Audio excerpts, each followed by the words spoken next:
We've had our fair share of iterations of the Man of Steel, aka Kal-El, Superman as most people know him. I mean, let's look back. We've had Dean Cain, Tom Welling, Brandon Routh, Tyler Hoechlin recently, Henry Cavill, and of course, who could forget Christopher Reeves.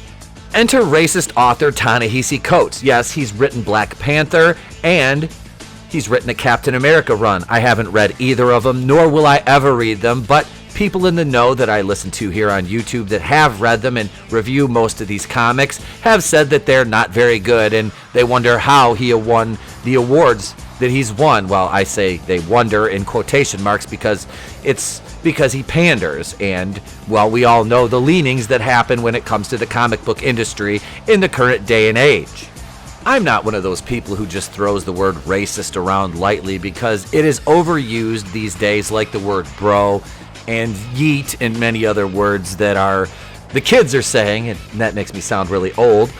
But let me read an excerpt from Ta-Nahesi Coates' book Between the World and Me in regard to what his thoughts were about first responders on 9/11.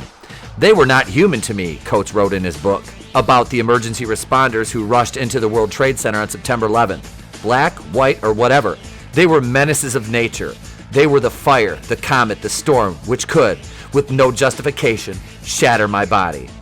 In the same book, Coates also referred to white America as the syndicate, designed to dominate and control our bodies. Yes, this is the same Ta-Nahesi Coates who just wrote Jordan B. Peterson into one of his books as Red Skull, basically comparing him to a Nazi. Jordan B. Peterson's 12 Rules for Life teaches young men how to grow up and be adults and take care of their business, handle themselves, and how to conduct themselves properly.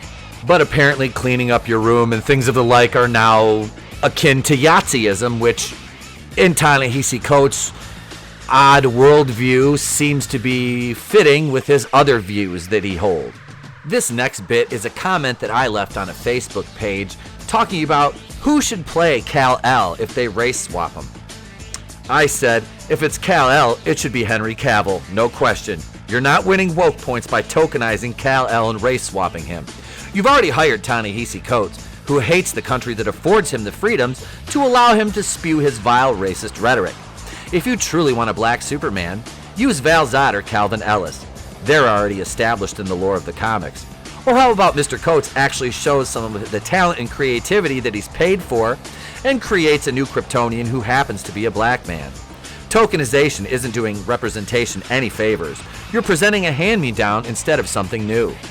Between you and me, we both know that Ta-Nahesi Coates is neither talented nor creative. He's simply somebody who spews the right kind of views and ideology, and the mainstream media eats it up for fear of being called the evil racist if they don't promote and celebrate his work. I, for one, don't care. I'm not going to sit back and celebrate and laud somebody's work and efforts who basically hates me because of the color of my skin. I was raised to treat everybody fairly and treat everybody the same. Now, I know everybody isn't the same. Everybody comes from different backgrounds, regardless of race, religion, creed, or national origin. It only takes a little bit of common decency and common sense to treat people like they're equals, which we all are. Neither socioeconomic status nor race determines your worth as a person. I'm sure I'll get attacked for what I say in this video, and it'll be misconstrued somewhere along the lines, even though I'm saying it slowly and clearly. Ta-Nahesi Coates is an asshole. He's a racist. He said horrible things about 9/11 first responders. He was hired by J.J. Abrams, who is a self-loathing, just pathetic worm of a man. We all know what we can expect from the forthcoming Superman movie written by Ta-Nahesi Coates and directed by an undetermined director whom they've only said they want to be black, because God knows nobody can understand the experiences of a fictional character if they don't look exactly like that fictional character does. If Ta-Nahesi Coates had an actual ounce of talent, he could write an original black character, make him great, make everybody enjoy this character, and write a coherent story that follows the mythos that's been laid out by creators far better than him for years and years and years. The problem is with people like Ta-Nahesi Coates, they're more interested in pushing an ideology into a pre-existing mythos than building up the mythos that's already laid out and making it enjoyable for future generations.